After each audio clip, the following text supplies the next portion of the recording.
It's great to be in South Florida, which we call one of our task force homes with our staff and office here, where the governor has finally come out in support of families being able to adopt children.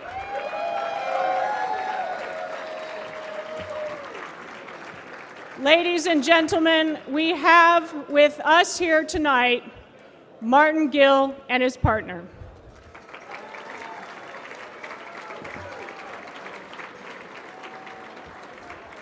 As a parent myself, I say congratulations. Our founders, the people in that video, would surely have been proud of all that we have already accomplished as a movement. But no doubt, they probably thought we would be much further along as a country. We are certainly living in interesting times. Many of us feel that Congress and the President have let us down. They have not been our fierce advocates. And yet our opposition believes that we have the President and Congress in our back pockets, and my progressive colleagues running women's organizations, environmental and other organizations will say to me, the LGBT movement is the only movement that's getting anything out of this administration. Interesting times indeed. Well, it's true that we've had some important successes. At the task force, we're very clear. To the President and to Congress, we say enough.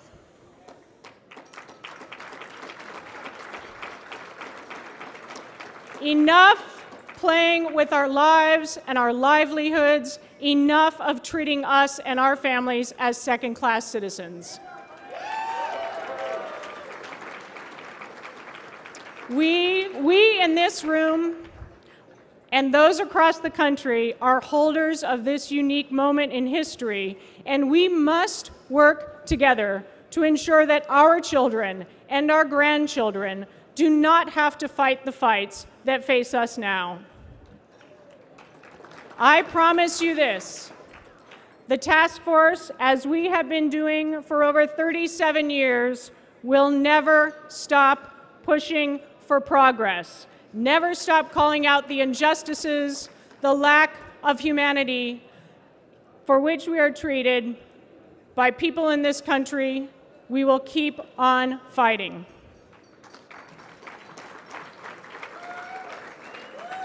Now at the task force, you know we're an organization that just likes to get stuff done. We build power. We believe that building power at the grassroots makes all the difference, and we've shown results. We've shown results in places like Gainesville, Florida. I know we have some folks from Gainesville here tonight. Kalamazoo, Michigan, and other places where we have beat back attempts to take away the equality that we had already won, just like we won and beat back here in Miami-Dade. At the task force, we build power by training thousands of grassroots activists across the country to raise money, to talk with voters, to run campaigns, and to be change agents in their communities on issues that affect LGBT people. At the task force, we don't just talk about change, we take action. We took action by holding high-level meetings with government officials and mobilizing the grassroots to make the U.S. Census count our marriages. For the first time this year, the U.S. Census will not manually divorce us, rendering our families invisible. They will count our marriages. And just earlier today, I'm proud to say that the task force stood shoulder to shoulder with our allies. Our Deputy Executive Director, Darlene Nipper, spoke at the One Nation Working Together rally in Washington, D.C. to show that the far right does not have a monopoly on values, and that jobs and economic security are issues that face LGBT people. And at the task force, we create change. Since the day after the president got elected, before he even took office, the task force and the coalition we run, the New Beginnings Initiative, pushed the administration for tangible change that affects real people in their day-to-day lives. And this coalition that we run has shown results. We have been frustrated with Congress, but we have made progress in policy change at the federal level, achieving 10 major policy changes. Now, same-sex partners of foreign service workers are allowed the many life-saving benefits that their straight counterparts have. Now, transgender people can have their passports reflect who they truly are without undergoing costly sex reassignment surgery. And now, the unique needs of LGBT seniors will be addressed through programs across the country. Seniors who have been together with their partner or partners for decades no longer will have to go back in the closet when they enter assisted living and other programs. That is tangible change.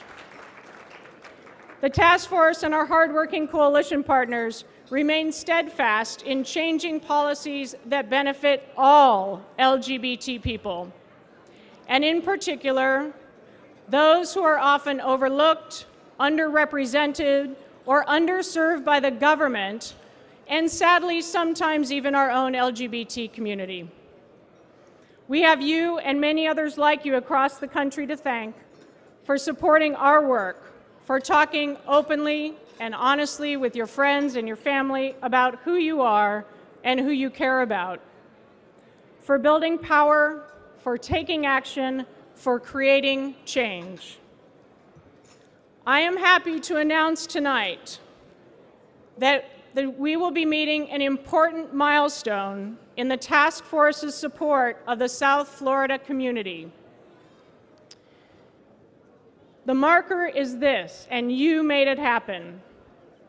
Because of tonight's success, when the task force makes its 7th annual contribution next year to the GLBT Community Projects Fund at the Dade Community Foundation, we will have crossed the $1 million mark.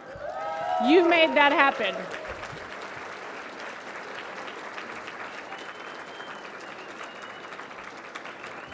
That is possible because of your support.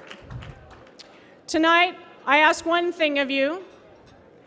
I ask you to recommit to keeping up the pressure and making your voices heard. Whatever you do this November, vote. Vote. Vote. Our lives, lesbian, gay, bisexual, transgender, and straight lives, all of us as a community and movement depend on your vote. I fully believe that when we in this room and thousands like us across the country stand together with love, respect, and clear intent, nothing can stop us. Nothing can stop us from achieving full equality, and I am honored to stand with you. Thank you. Thank you.